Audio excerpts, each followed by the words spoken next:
In today's video, Kanye West fires back at UFC owner Ari Emanuel. Israel Adesanya gives his honest opinion on Silva vs. Paul. Nate Diaz gets mad at media reporter. Jake Paul reveals he is banned from UFC events. Aljaman Sterling responds to his critics. Aljo-Cejudo reacts to Sterling shutting down their fight.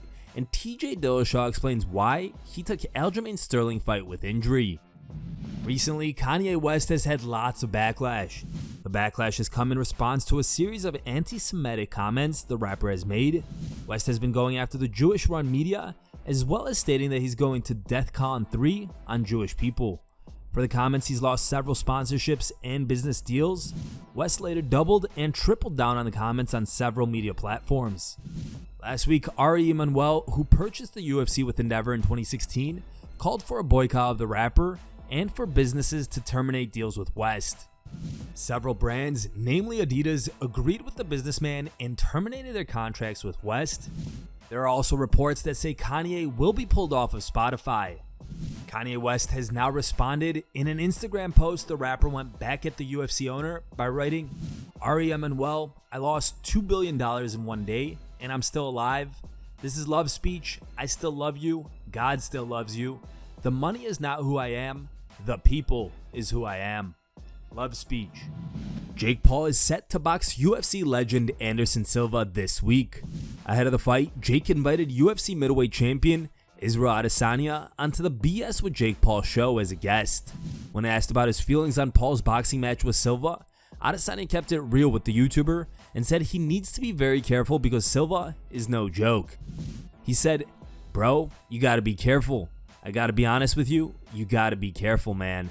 Like Silva, I think Logan Paul DM'd him a while ago when he was gonna fight Silva and kind of asked me my opinion, and I was like, if you take this fight, take it seriously, because he's no joke. Silva is the master. He's the mastermind, man.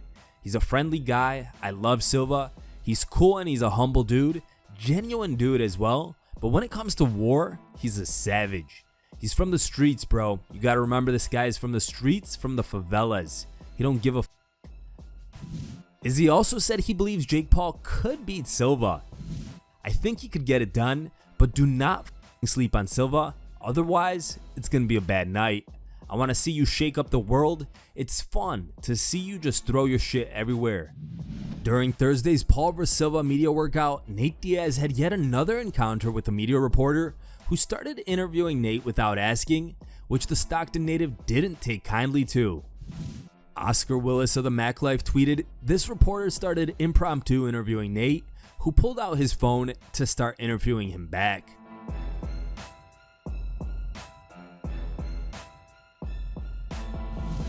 MMA journalist Danny Segura also tweeted this about Diaz. "Nate Diaz just walked past this giant screen at weigh-ins that was showing a Jake Paul interview, and he gave it the middle finger. #Paul Silva." Diaz will be in the corner of Chris Avila at this weekend's Jake Paul vs. Anderson Silva card.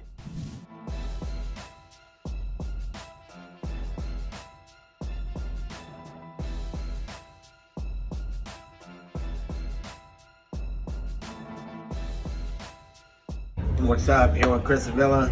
Gonna rep with him on Saturday. We trained hard, came here to win. I'm sure Dr. Mike did also. So tune in, let's do this. Jake Paul claims he is banned from UFC events. On his weekly BS with Jake Paul show, Paul revealed how he found out he was banned from UFC events in a bizarre series of heated exchanges. Here's the clip. You're fighting MSG as Oh, well, right? I'm banned. Yeah, but I'm banned from UFC events. Fuck, I can't play. Why? What'd you do? What'd you do? No, Dana, didn't do anything. Dana banned You really me. didn't do anything. Dana banned me after they all well, were I mean- yelling Jake Paul in the stadium, and then I Oh, tried to yeah, go that's to right, I a remember different that. fight, and all of our tickets were declined, banned, and then like his assistant was like, "Get the fuck out of here! Get the fuck out of here!" and like escorted me out of At the event. At the event, and then Dana White's son, apparently, I didn't know who it was at the time. He's like, "I fucking hate you." He was like drunk off of some like wearing some suit, and he was like, "Fuck you," and he was using like racial slurs against me. And yeah, that was the last UFC event. Aljamain Sterling says he is still paying for the first Patreon fight in terms of how people perceive him. During an interview with Jimmy Smith on SiriusXM, Sterling said fans should look at the body of work and not one fight when talking about his resume at bantamweight. So when people talk about dominance and they talk about skill set, it's like you got to look at the body of work. You can't just have this recency bias because one fight burned a bad image in your head of me, and now it's hard for you to forget what happened in the first fight. For me, that fight doesn't even count. I swear. Like it might sound like, oh well, it definitely happened. Like, yeah, it definitely happened. I know that. But what I'm saying, like, I don't even count that because I botched the weight cut and whatever. It was on me, my fault completely. I take full responsibility for it. I did as best as I could based on what I had to offer that day. And now I'm still paying for that in terms of how people perceive me. Because before, I was the uncrowned champ and everyone praised and whatever. And then it's like I get into the limelight now, fight for a world title. I have a performance. And then that's like the image that no one can seem to just forget. And then I redeem myself. I shut down this guy who apparently could obliterate me anytime we fight. And he did literally squat. And that's like, oh, well, you got gifted a decision. I'm like, so which one is it? Do I suck? Did I get gifted a decision? After Aljamain Sterling successfully defended his belt by defeating TJ Dillashaw via TKO in the second round at UFC 280, a report came out that said he would face Henry Cejudo at UFC 284 in February. Cejudo has since confirmed that that was the plan, but now Sterling has shut it down. In an interview with MMA Junkie, Aljo said that he's not fighting until mid-year next year, and he also isn't sure that Henry Cejudo is the right fight. Cejudo was quick to respond and took a shot at him for wanting time off after beating an injured TJ Dillashaw. Henry tweeted, "Hey all shit stain, Aljamain Sterling, are you really gonna count your victory over the Gimp as a win? Surprised you didn't call out Oscar Pistorius afterwards. I know you gotta work on your cardio, but don't run from me for 8 months. Kisses." TJ Dillashaw still believes Aljamain Sterling is not the best guy in UFC's bantamweight division. During an interview with ESPN, Dillashaw took some shots at Sterling and explained why he took the fight despite being injured.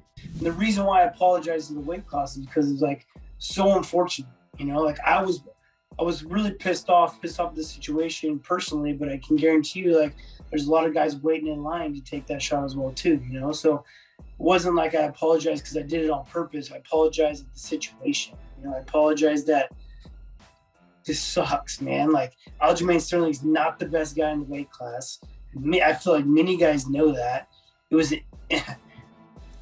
a very awesome opportunity for me to get in there and have a guy. I feel like I matched up with him very well. It was a very winnable fight for me. I think there was harder fights out there for me to get the belt back, and so it's an opportunity I wasn't going to miss out on, you know? And yeah, man. Here are the top 3 funniest memes we found over the internet. Third place was found over Instagram and was posted by a user named Daily Dose MMA. Second place was found over Facebook and was posted by a user named UFC Memes. And our top pick was found over Twitter and was posted by a user named MMA Roasted. Thank you guys for watching. If you liked the video, please leave a like and subscribe to our channel to keep up with the latest MMA news.